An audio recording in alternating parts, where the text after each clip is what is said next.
Okay, good afternoon everyone. Thank you for coming on a Sunday afternoon.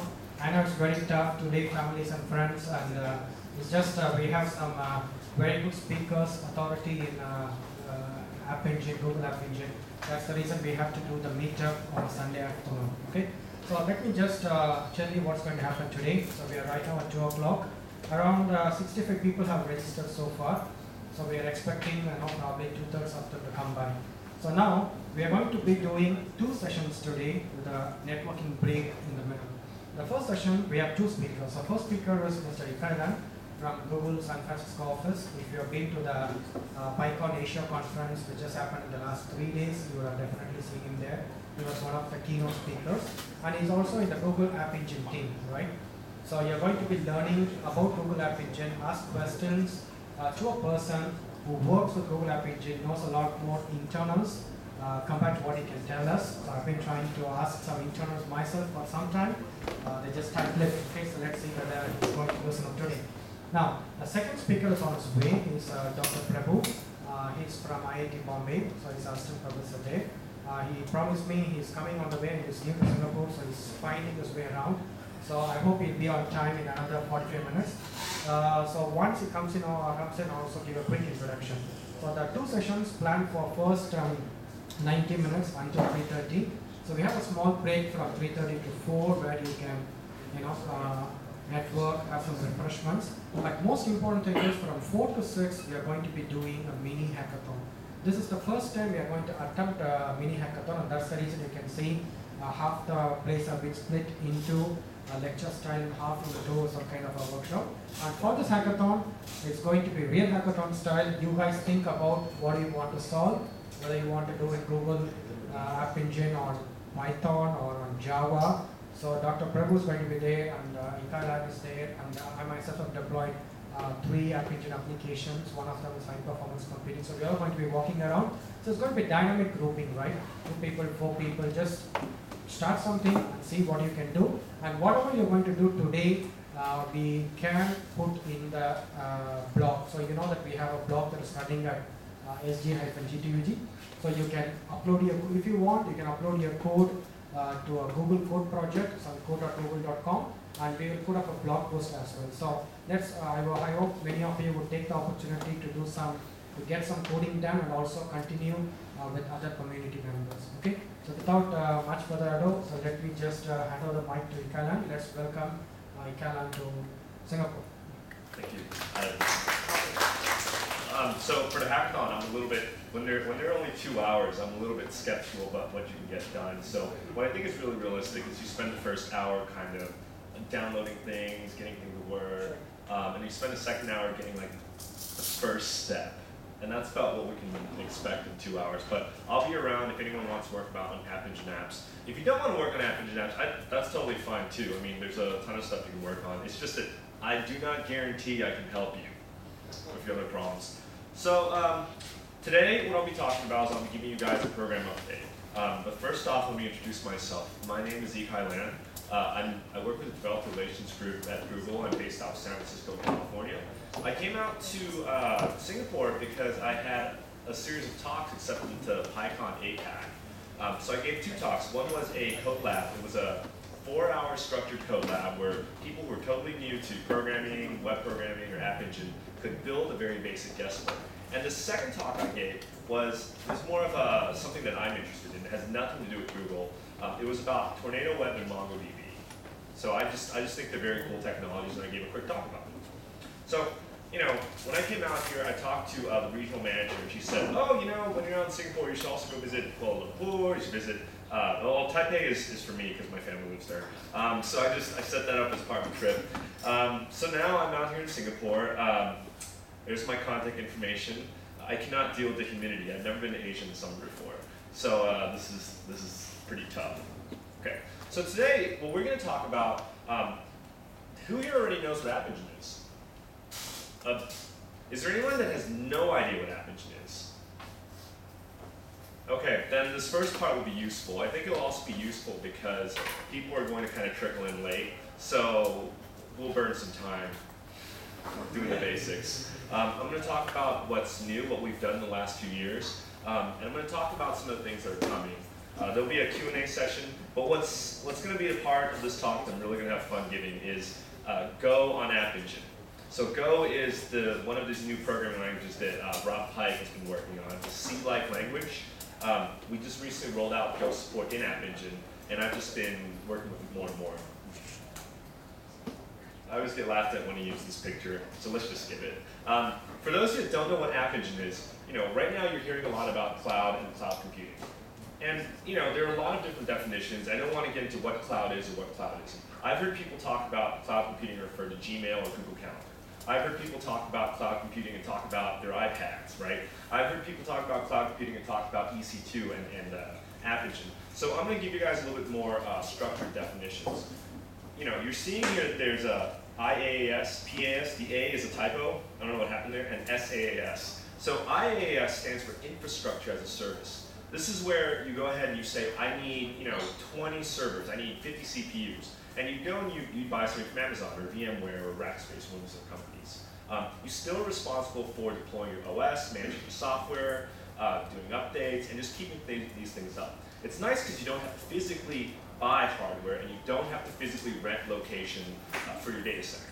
But it's not what App Engine is. App Engine is what we call Platform as a Service, which is on top of Infrastructure as a Service.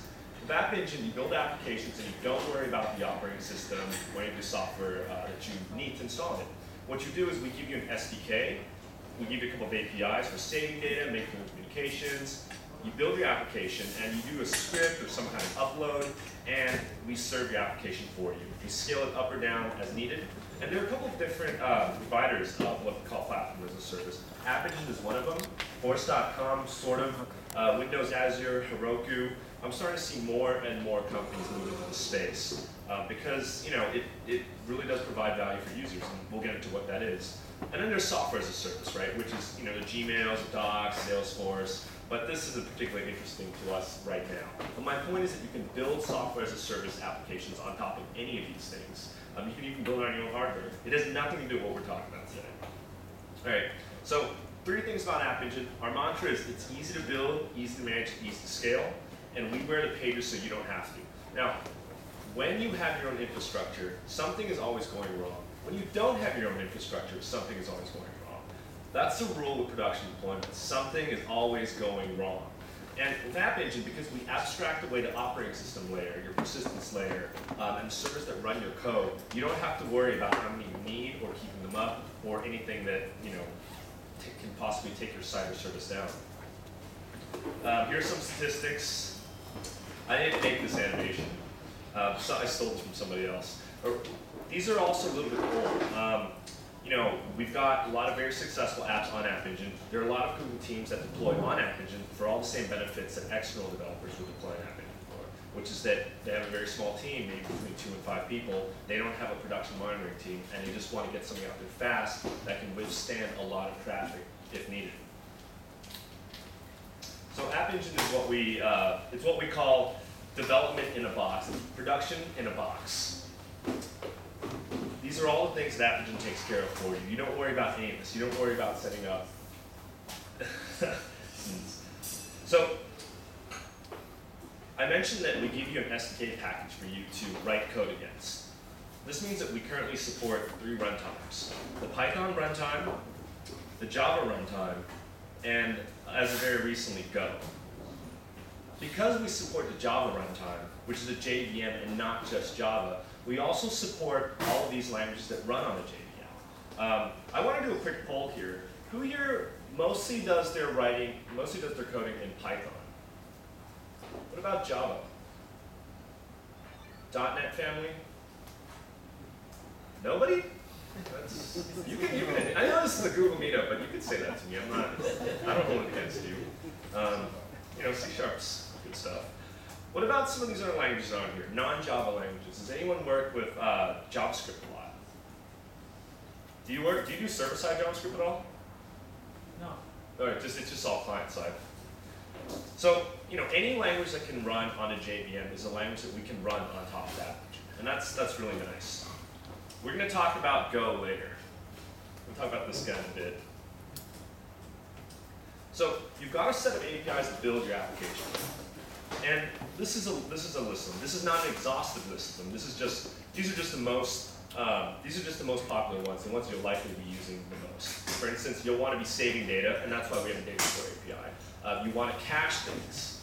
That's why we have the Memcache API. You want to be able to communicate outside your app to the outside world. That's why we have the URLFetch API, and so on and so forth. So in the last 2 years, I like to show people this because it shows them the speed, the velocity that we've been improving App Engine. In April 2008, we shipped App Engine publicly, and it was missing a lot of stuff. So almost every single month, sometimes 2 months, we've launched new features over and over and over again. And we're continuing to launch features. And when you look at the final list of all the features and things that we've done in the last 2 years, App Engine has gone from there are about 3 APIs to there are about 50 APIs. Coming soon, these are things that people have been asking for. App Engine for Python developers has been running on Python 2.5. We're going to be supporting Python 2.7. Full text search, which we had at one point, we took away. It's going to be coming back. And there's just a lot of really nice features coming soon. And this is, again, not an exhaustive list of all the stuff that we're planning on shipping. This is just the things that we have a very high confidence level will ship soon. So I want to highlight some of the most important things that we've done recently in the last few months. One of these things is what we call high replication or high replication data store. So high replication data store is something we rolled out in December. And what it allows you to do is to store your data across multiple data centers in a strongly consistent, low latency manner. So think about what this does for a second. Has anyone here ever built a multi-data center deployment before? My hand is not going up. Owen, put your hand down. That's another Googler back there. Owen, on a scale of 0 to 10, with 10 being incredibly hard, how hard was it? It wasn't just me, but it was hard. You guys heard that. It wasn't just him. It was a lot of people, and it was very hard. So deploying on App Engine and using high replication data store, which is the default, you can do this, and you don't have to think about it at all. You don't have to worry about where your data centers are. You don't have to worry about what happens when one data center goes down, because with high replication data store, there is no data loss. And this is possible because we use a productionized Paxos deployment. When we write data, we write to a majority of data centers, and when we read data, we make sure that this is the most up-to-date data. This is a very oversimplification of how Paxos works. Distributed computing is a really deep and difficult topic, but essentially what we do is you go to the data center that's nearest to you, and you say, are you up to date? Are you caught up? If not, we catch you up to the newest version, and we read that data. And that's how we're able to do this. So now, what this allows us to do is have no downtime maintenance periods. And again, no data loss. Like there's nobody that does this right now. There's no platform provider that can provide this service. And I'm really proud to say that we've been able to launch this. Is this being recorded? Great. Well, there might be, yeah. I have to be very careful because the legal people tell me I can't make, bold statements.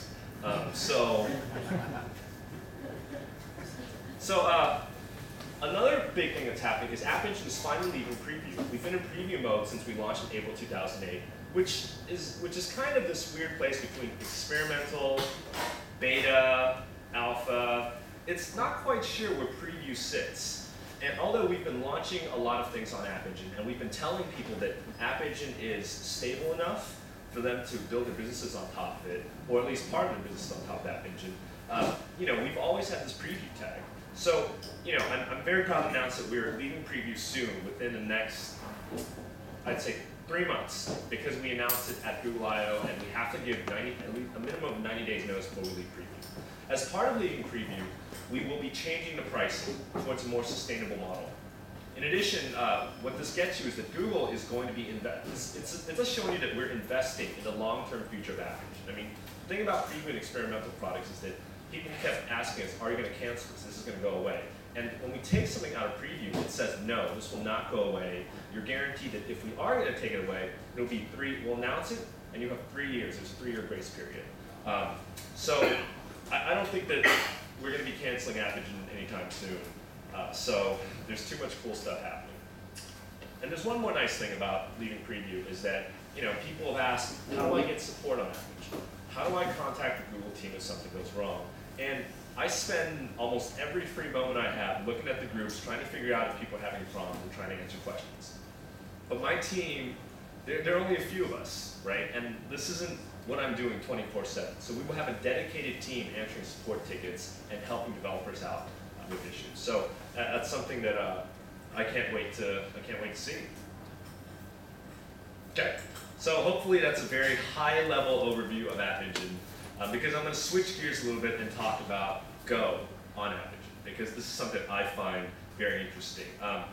I work for Developer Relations Group, but I have a background as a software engineer, and that's why I wanted this to be more of a technical GTUG meeting. Very, very technical, very deep GTUG meeting. We will be looking at code very soon, so get ready for your heads to explode. So who here has seen Go before, the Go language? You've heard of Go. I see a couple of hands up, so there's some people that are aware of this. Has anyone here ever programmed in Go before?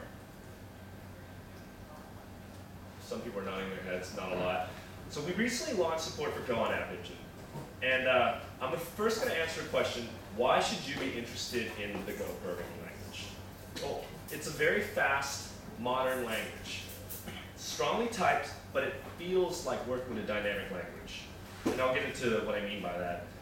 It's functional. You have functions as first-class objects. You can return functions. You can do all the things you can do in all your fancy functional programming languages. Compilation times are extremely fast. There are two compilers. One of them is the fast compiler, generates less optimized code. And you never think about how important this is until you realize that you compile all your code in under 2 seconds. What this means is that, like a dynamic language, or an interpreted language, you don't have to wait for compilation times. And until I started doing this, when I first heard about this, I said, who cares, right? I don't care about this. But when I started working with it, I realized I could write my code and I could run my unit tests right then and there. I don't have to wait for I don't have to wait for Java compilation or C++ build rules. It just builds quickly. Concurrency is baked natively into the language. Right now, we're all about concurrency and building scalable systems, and it's very important. And there's good tooling. So when I say it's a fast and modern language, what I mean is that the standard library supports a lot of the stuff you want to do, and it doesn't have a lot of the bloat of things that you don't want to do. They're built in the standard library, there's built-in JSON parsers, they're built-in handlers for WebSockets, web servers, and there's a lot more too. There's garbage collection, so no more there's still some ways you need to allocate memory, so knowing how to program C will never ever hurt you as a developer. But it will take care of cleaning up that for you. Things of multiple return values, and you can write your code using Unicode. So if you wanted to have, say, Chinese variable names, you could do it. Although I will beg you, please do not do this. But you can if you want to. When I say that it's strongly typed but it feels like a dynamic language, let me give you an example, right? So in Java, how do you declare a variable?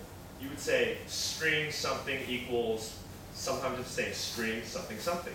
I mean, the type of this thing is very, you've got to say things over and over and over. It's very verbose. And in Go, when the language was designed, they tried to design things so that you could do declarations and work with variables with as little code as possible. This is what we call a combo declaration initialization statement, right? The full statement, you would say var s string is equal to something something.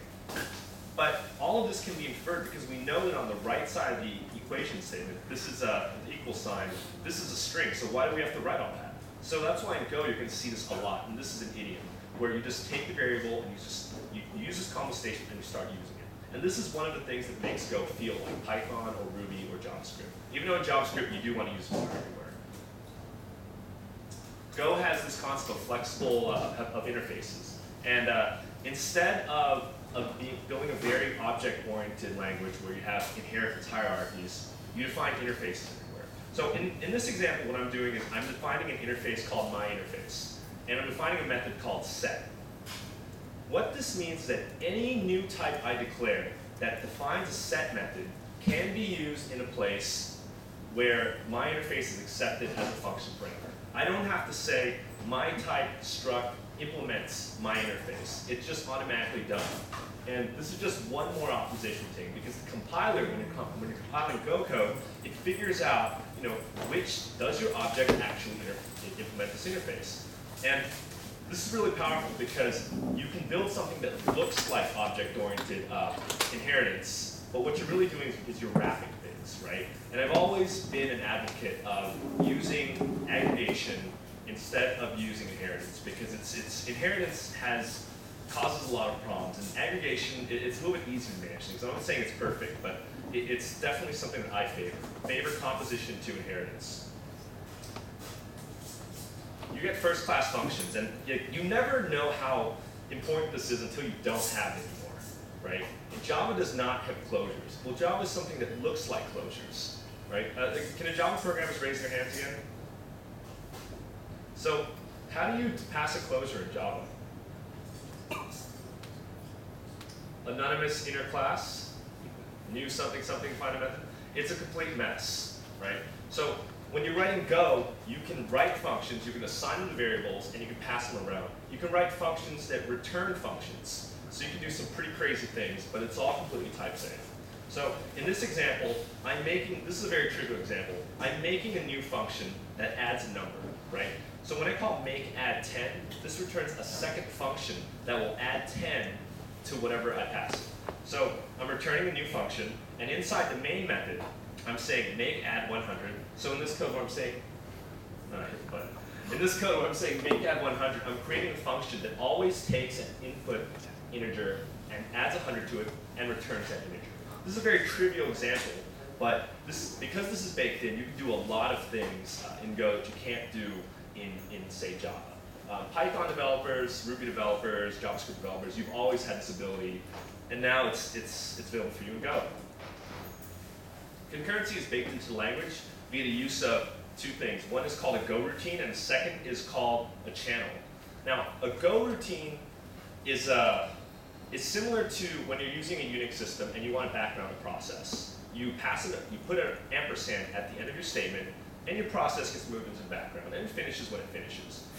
A channel is a queue that it shares that you can use for communications between processes. And I'm not going to go into a very deep discussion of this, but I will give you an example. Can everyone see this? Is this too small? It seems like everyone can see this. So we're defining a function here called do lots of work. And the do lots of work function, this is just a waste of CPU cycles, by the way. This is only to show you guys something that you would want to do in a Go routine, something that takes a long time. Now, we can write this program. There are two things we can do. When we call this method, we can make it synchronous, and we can sit there, we can wait for this to finish, and then we can show something to the user. The other thing we can do is we can spin it off in a second thread. Now, when you're working with threads, you always have to worry about thread synchronization. What do I do when this thread is finished? How do I know this thread is finished running?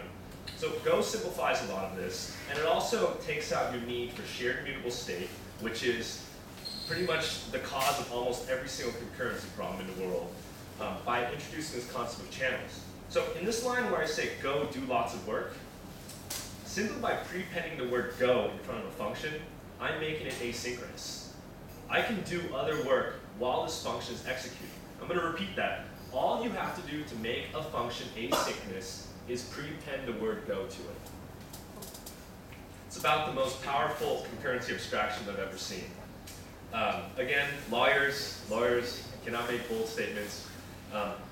What I do is I pass a channel, and this channel is essentially a queue, where the syntax says send something to the channel, and what we can do between Go do lots of work and these last two statements, we can do something else that's expensive.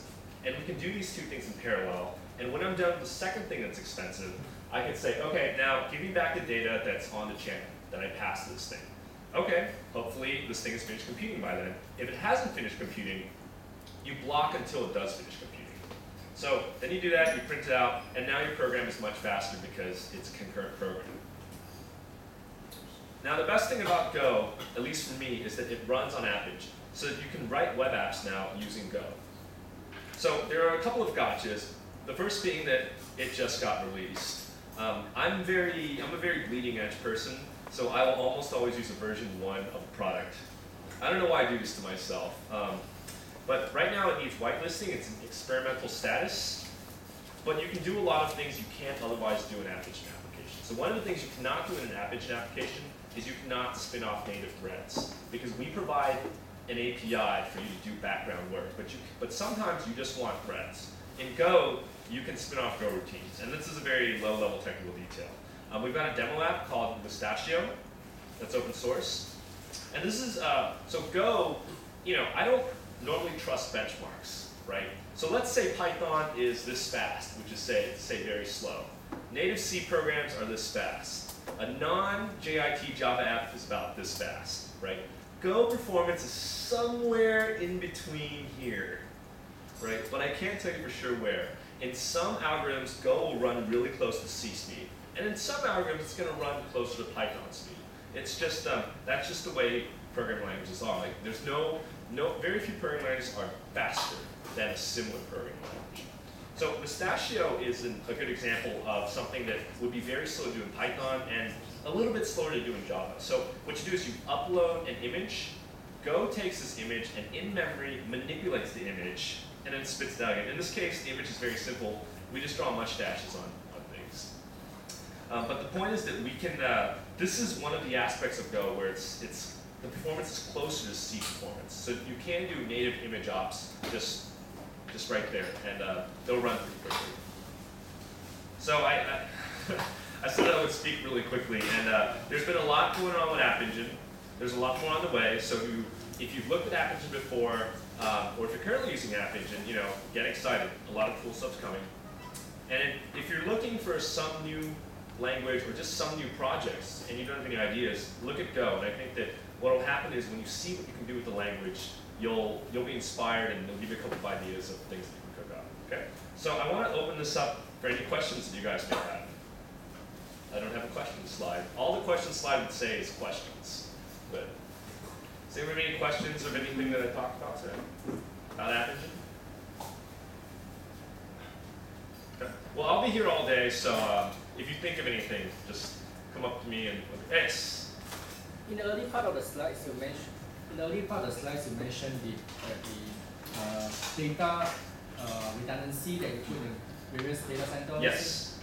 Is this just meant for the data storage, or the whole code of the program itself is also having this kind of redundancies everywhere?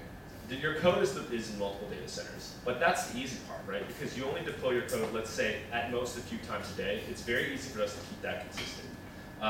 It's the data that's hard. If you're constantly writing data, this is changing potentially hundreds of times a second. So that's the hard part for us to do. So yes, both of these are consistent across multiple data centers. And your multiple data centers is in globally or in a well, right now all the App Engine servers are serving out North America. Is there any plan to have it deployed all the countries? We're always thinking about how we can move things around, but there are, even though things are in North America, there are a few things which are global. One thing that's global is static file serving and edge caching. So if you use some of the edge caching that's available in App Engine, this will be locally served.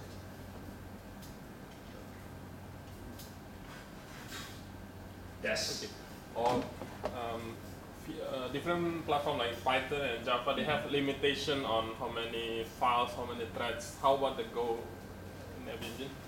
Go, so in Go you can use Go routines, which is kind of cool since you can, so in Java right now we have concurrent request support, so each JVM can handle multiple requests, but the Python App Engine in production has always been single threaded, right? But this has traditionally never been a problem because if you need more instances, we'll just give you more instances of the application. So we are looking into implementing threading in Python via Python 2.7. In Go, Go is also single-threaded right now, but they will implement a concurrent runtime. In Go, you can already use Go routines though. So within the scope of requests, you can have asynchronous operations. So Go does not have, for instance, asynchronous data store APIs, right? So if you're working with a data store in Java, you can have an asynchronous API, which is similar to what a Go routine does. In Go, we just say, okay, forget it. We'll just put it in the Go routine and do the asynchronous bit yourself.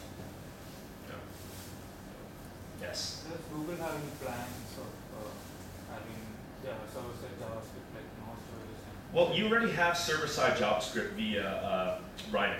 So Rhino is the JVM interpreter for JavaScript.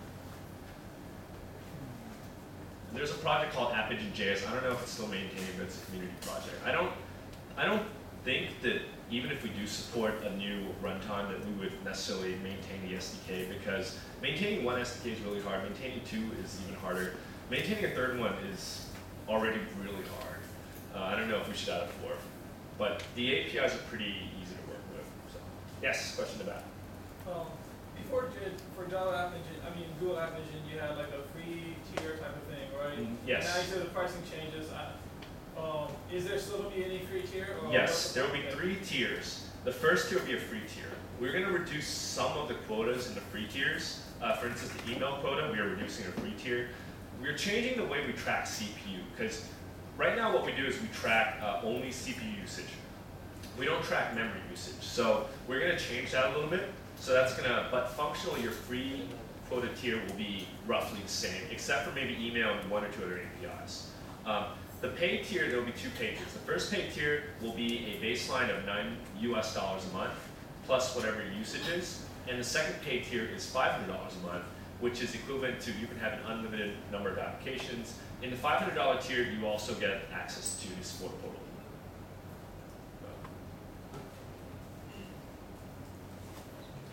There was a talk at Google I/O about this where they answered a lot of questions about this. If you have any more questions about the pricing, I'll do my best. So, yes? We hear a lot of advantage of App Engine. Is there any things that will advise us not to do an App Engine? Like for example, what kind of, if I were to develop an application and an application can scale like Facebook, if I do it in App Engine, would I be disadvantaged? Everyone asks me this, and it's always this very silly question. You know, even Facebook cannot really scale Facebook, right? So it's scalability is a very hard topic, and one of the talks that I wanted to put together for this GTUG meeting, but I couldn't do it in time, was just general scalability principles. With App Engine, some things scale very easily, right? If you have something that has 0 state, all it takes to scale that is to say, all right, well, if you need more instances, we just give you more instances, and that's all you need, because there's 0 shared state, right? It's horizontally scalable, and however many you need, we can give it to you. Now, whenever you have a bottleneck or something you have to share, that gets much harder to do, right? So when you work with the App Engine APIs, Bigtable makes some things more scalable. For instance, one of the things Bigtable will do is if Bigtable stores things on these logical units known as tablets, right? And if a tablet is dealing with too much work, like let's say you're doing too many writes, let's say it's getting too many reads, let's say it's storing too much data, Bigtable will cut it in half and split things. So this is nice because what it means is that, you know, you now, instead of working with 1 physical unit, you work with 2 physical units. And this will be taken care of automatically when you work with Bigtable. But you can still create a bottleneck when you do this. Like let's say you're just writing to 1 row over and over and over again. We can't split that row. So you can always create bottlenecks in any system that you build. I think App Engine makes it easier, and it makes it more obvious when something is going to be a bottleneck. So it's kind of like when you're working in, say, Java concurrent, when you're doing a lot of Java concurrency stuff, you want to put final variables everywhere because you want to take away your own abilities, because then it makes it obvious that you're causing problems for yourself. It makes it obvious when problems occur. So. Yes? I'm not sure if it's broken, but why can App Engine support source code download back to your computer in Java? It can. It's only Python. Yeah. Yeah. Actually, yeah, it should just be Python. Yeah. I was very against that feature, by the way. I said, you know, do anything to back up your data, because everyone that wants that feature is someone that didn't back up their code, right? It's someone that didn't use source control. It's someone that didn't email it to himself. Someone that didn't have a Dropbox account. Why do you do it for Python? I think pressure. just pressure. People just kept pressuring us, and it was really bad because it's not even a full feature, right? So you can only download your source code if it was uploaded after a certain date. So we've had some people that they're still complaining that I can't download my source code that I uploaded in May 2008, and I lost it. Now you have this feature, I can't download it. And what I say is, you've had 2 years to rewrite this. So if you didn't need this for 2 years, why do you need this now? But there was always a workaround to download the code back then. So.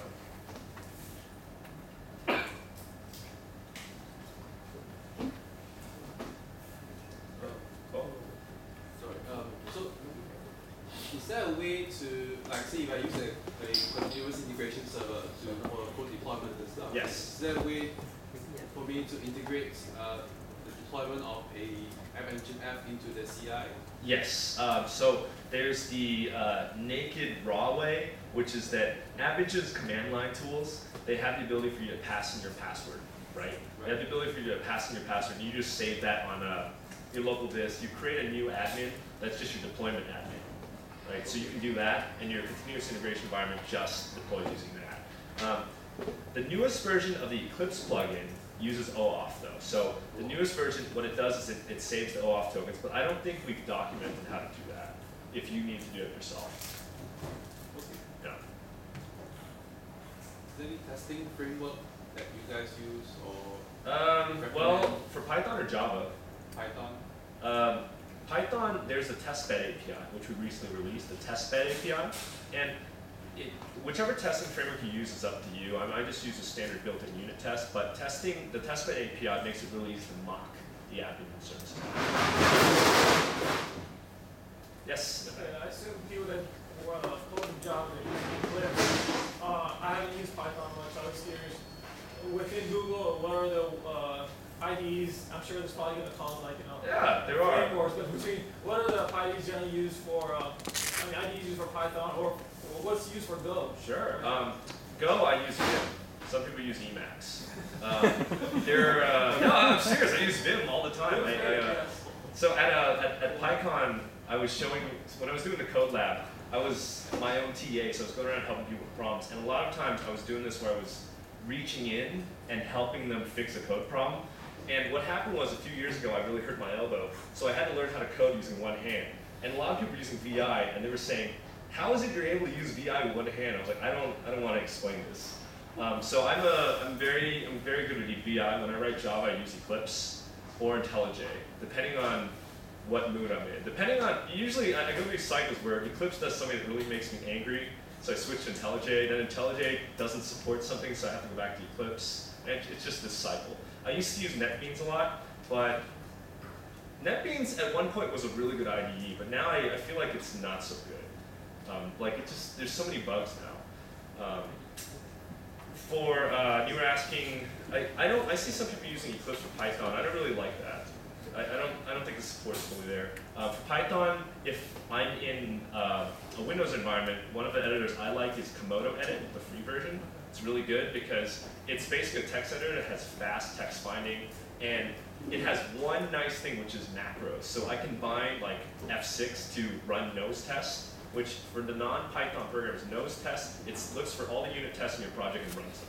It runs all of them. So I write some code, push the button. Write some code, push the button. And are you guys using Git or SVN generally inside? Internally, we use Perforce. Externally, some projects use SVN, but I'm not a huge fan of SVN. I either use Mercurial or GitHub, or Git. Okay? So code.google.com currently supports Mercurial. GitHub supports Git, and usually I use GitHub only because, I don't know, I know it better. Mercurial and GitHub are for me functionally equivalent. I mean, the really hardcore people are going to say they're different. I have never been hit by a difference before. We have a lot of time for questions. Don't feel like you're rushed to not ask questions. So, all right, well, I'll be here all day during this meeting. Okay.